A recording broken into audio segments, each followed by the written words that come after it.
नमस्कार संगत जी, आज के इस महत्वपूर्ण वीडियो में हम गुरु गोबिंद सिंह जी की महान शिक्षाओं, उनके द्वारा लिखित अकाल उस्तत और सिख धर्म की व्यापकता पर चर्चा करेंगे।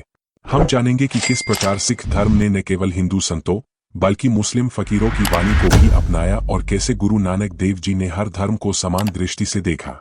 यह वीडियो पूरी तरह से तथ्यों पर आधारित है और सब धर्मों के प्रति सम्मान रखते हुए बनाया गया है। सबसे पहले हम बात करते हैं अकाल उस्तत की।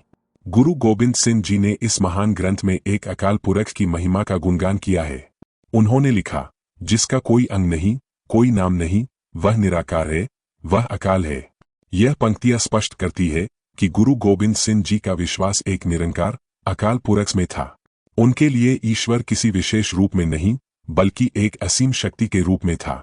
सिख धर्म की महानता इसी बात में निहित है कि गुरु ग्रंथ साहिब में न केवल हिंदू संतों की वाणी शामिल है बल्कि मुस्लिम फकीरों की भी है, जैसे कि शेख फरीद जी, बाबा कबीर जी, भगत नामदेव जी। इन सभी की वाणी गुरु ग्रंथ साहिब में संकलित है।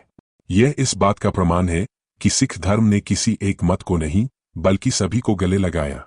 गुरु नानक देव जी ने कहा था, ना कोई हिंदू ना कोई मुसलमान। उनका उद्देश्य मानवता को एकता के सूत्र में पिरोना था।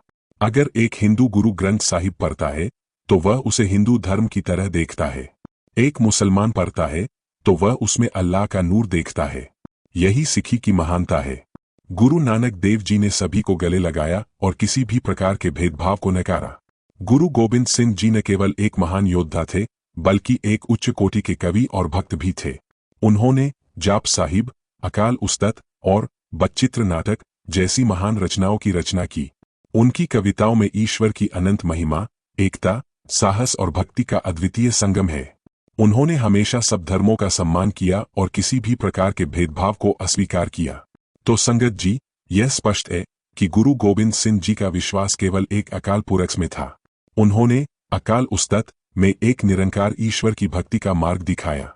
सिख धर्म ने न केवल हिंदू संतों की वाणी को अपनाया बल्कि मुस्लिम फकीरों की वाणी को भी अपनाया। गुरु नानक देव जी की शिक्षाएं मानवता को एकता के सूत्र में पिरोती है। आइए हम इस महान संदेश को फैलाएं ताकि लोगों तक सही जानकारी पहुंचे और जो भ्रामक धारणाएं फैलाई जा रही है वे समाप्त हो। वाहेगुरु जी का खालसा, वाहेगुरु जी की फतेह।